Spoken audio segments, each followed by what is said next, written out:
আমার বান্দরবান আজ ভালো নেই। রূপের রানী বান্দরবান আজ বন্যায় বিপর্যস্ত।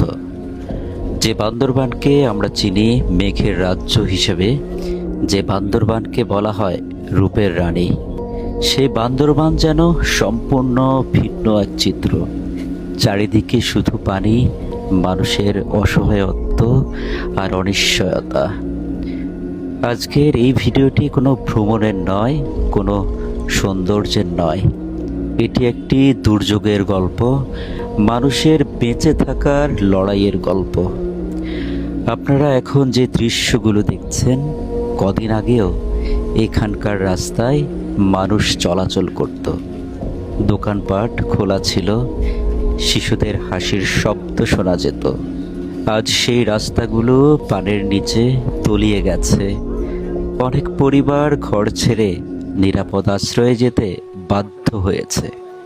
আবার অনেকে এখনো নিজেদের বাড়িতে আটকে আছেন। কোথাও নৌকা ছাড়া চলাচলের একদমই উপায় নেই। কোথাও বিদ্যুৎ ও যোগাযোগ মারাত্মকভাবে ব্যাহত হয়েছে। যে শহর সারা বছর পর্যটকদের স্বাগত জানায়, আজ সেই শহরই সাহায্যের অপেক্ষায়।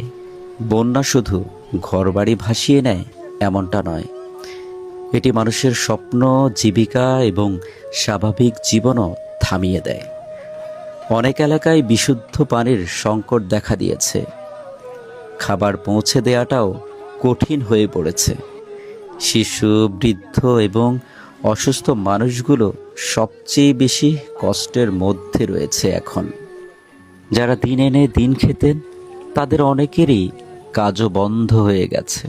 একটি দুর্যোগ শুধু একটি পরিবারকে নয়, পুরো সমাজকেই প্রভাবিত করে। এমন সময় আমাদের সবচেয়ে বড় পরিচয় হওয়া উচিত আমরা মানুষ।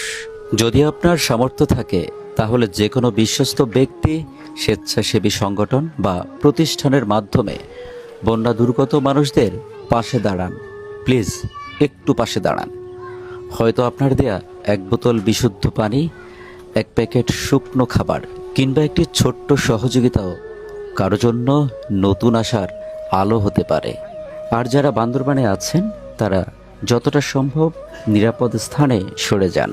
প্রয়োজনে স্থানীয় প্রশাসনের নির্দেশ মেনে চলুন এবং অপ্রয়োজনীয় ঝুঁকি এড়িয়ে চলুন। বান্দরবান